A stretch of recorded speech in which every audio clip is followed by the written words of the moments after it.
जय भारत, जय भीम, जोहार। स्वागत है आप सभी का साहब का जीवन एपिसोड 5 में। माँ भीमाबाई की याद में बिलख पड़ता था भीम। जिस उम्र में बच्चे अपनी माँ के आंचल में छुपते हैं, भीम का तो वो आंचल ही उनसे दूर हो गई थी। महज 6 साल के बच्चे पे क्या बीत रही होगी, ये तो वही बच्चा जानता होगा। कितना दुख और तकलीफ में उन्होंने अपना बचपन गुजारा। कभी कभी सौतेली माँ जीजाबाई भीमाबाई के कपड़े व गहने पहन लेती थी, लेकिन मासूम बालक भीम इस बात को सहन नहीं कर पाता था।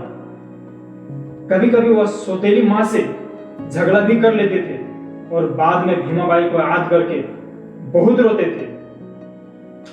दरअसल भीम अपने सौतेली माँ को माँ के रूप में कभी स्वीकार ही नहीं कर पाए। माँ भीमाबाई जाने के बाद बहुत परेशान और रोते रहते थे। भीम एक होशियार व होनहार बालक था। पढ़ाई लिखाई पे विशेष ध्यान नहीं देता था। स्कूल में जो कुछ भी पढ़ाया जाता था वह उतना ही पढ़ता था, उससे ज्यादा नहीं।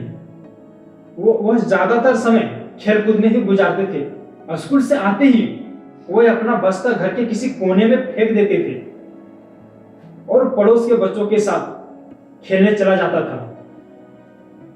और फिर वही लड़ाई झगड़ा मारपीट का सिलसिला जारी हो जाता था और माता पिता के पास शिकायतें आनी शुरू हो जाती थी।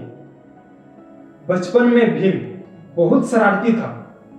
सतारा में घर के पास एक पेड़ था जिस पर बच्चे रोज सुरपनिया खेल खेला करते थे। इस दौरान मारपीट करना, झगड़े मोड़ लेना, युद्धम मचाना और नए नए बखेड़े खड़े करने के कारण माता पिता आए दिन इन मामलों को सुलझाने व लोगों को समझाते हुए काफी परेशान रहते थे।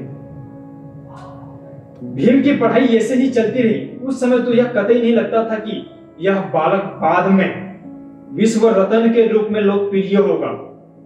यह कहावत है ना कि पूत के पांव पालने में ही दिख जाते हैं। इस कहावत को भीम ने सच साबित करके दिया और बाद में भारत के संविधान निर्माता भी बने।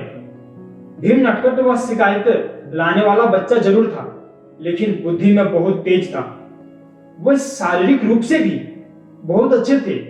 हल्के घुंघराले बाल वाले व गोरे वर्ण के साथ वह सुंदर व आकर्षक लगते थे। भीमराव बचपन से उधम मचाने वाला बालक था, लेकिन पिता राम जी को भीम से काफी उम्मीदें थी। उनके मन में हमेशा यह भावना रहती थी कि वे मेरा बेटा अपने वंश का नाम रोशन करेगा। और कभी तो राम जी अपने मित्र व साथियों के साथ खुलकर कहा करते थे कि एक दिन मेरा भीम बहुत बड़ा आदमी बनेगा।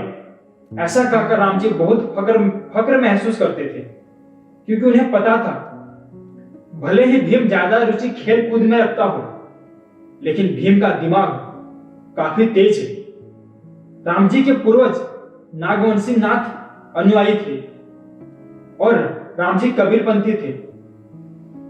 जब राम जी का परिवार बॉम्बे में रहते थे तो सूबेदार खुद बच्चों के कपड़े धोते थे तथा स्कूल जाते समय पूरी तरह साफ सुथरे कपड़े और राम जी स्त्री भी खुद करके देते थे।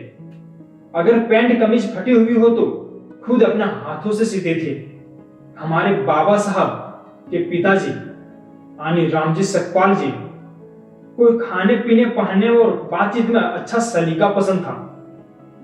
रहन सहन में गंदगी उन्हें कतई पसंद नहीं था।